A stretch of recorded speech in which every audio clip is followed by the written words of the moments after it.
എന്തൊക്കെ ഉണ്ടായിരുന്നു? ദാ കേട്ടോ, കടായി ബിരിയാണി, ചിക്കൻ ടിക്ക, കാട സൂപ്പ്, മട്ടൻ ലിവർ, ബീഫ് ഉലർത്തിയത്.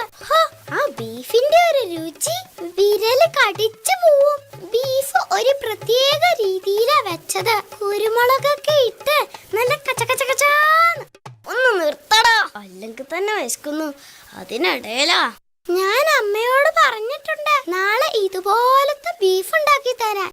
എന്റെ അമ്മയോട് പറഞ്ഞു നോക്കാം. അച്ഛാ, നമുക്ക് കുറച്ച് ബീഫ് മേടിക്കാം. എന്ത് പറയുന്നു?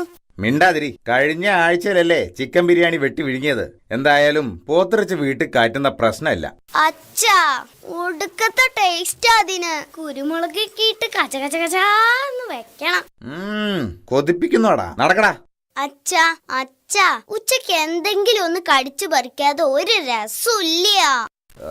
എന്നാ മേടിച്ച് കളയാം. 1/2 കിലോ. 1/2 കിലോ മുരിങ്ങാക്കായ കടിച്ചു വലിക്കാൻ ബെസ്റ്റാ. ഞാൻ മേടിച്ചടാ 1 കിലോ ബീഫ്.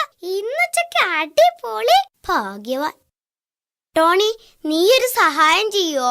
നീ നിന്റെ അടുക്കളയുടെ ജനൽ ഒന്ന് തുറന്നിടുവോ? എടാ, ബീഫിന്റെ മണേ